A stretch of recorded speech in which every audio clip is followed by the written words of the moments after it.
مین اصلاحات اس کے اندر جب تک نہیں ہوگی، سستا اور فوری انصاف جب تک نہیں ملے گا، عوام کا مسئلہ حل نہیں ہوتا۔ بے روزگاری ہے، لشکر کے لشکر، میں تو چونکہ عوام میں ہوں نا، لوگ جاتا ہوں لوگوں کے پاس براہ راست، تو مجھے پتہ چلتا ہے کہ اس گھر میں کتنے نوجوان ہیں جو بے روزگار ہیں۔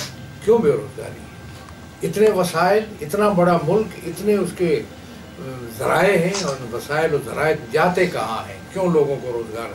آپ نے کہا جی اتنے منصوبے لگ رہے ہیں اور اس سے بے روزگاری ختم ہوگی۔ بالکل ختم نہیں ہوگا، ملا ہوگا روزگار، میں بالکل یوں نفی بھی نہیں کرتا، لیکن اس روزگار کے لیے آپ کو باقاعدہ منصوبہ بندی کرنی ہوگی۔ آپ نے مردم شماری بتا دی نا، 21 کروڑ سے زائد۔ اب 21 کروڑ میں سے کتنے لوگ ہیں جن کو روزگار چاہیے، اور کتنے مشکلات میں مبتلا ہیں جن کو سپورٹ چاہیے، جن کو ریلیف چاہیے۔ کوئی ریلیف کے راستے ابھی تک معلوم نہیں ہے، تو بے روزگاری کا مسئلہ ہے۔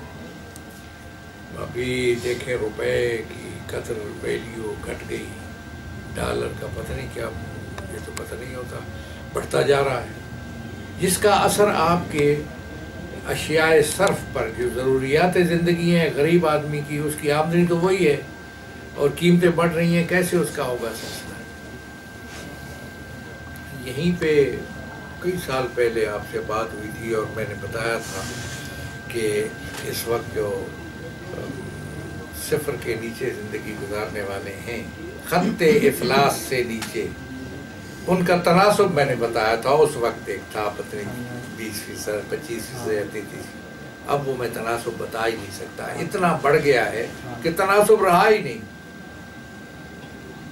اور غربت اتنی بڑھ گئی ہے۔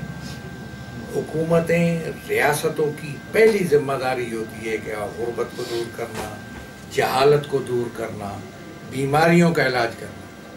ہسپتالوں کی حالت یہ ہے کہ ڈھنڈورے تو بہت پیٹے جا رہے ہیں، لیکن ابھی تک آپ چلے جائیں نا کسی ہسپتال میں، دیکھ لیجیے کہ آپ کو کوئی آپ کو ریلیف، عوام کے ساتھ اچھا برتاؤ، اچھا سلوک، کوئی دوا ایسی جو اس کے لیے کم از کم گھنٹہ اس کو ایک آرام سے رکھ سکے ملتی ہے۔ دوائیں کی حالت کیا ہے، اور وہ پھر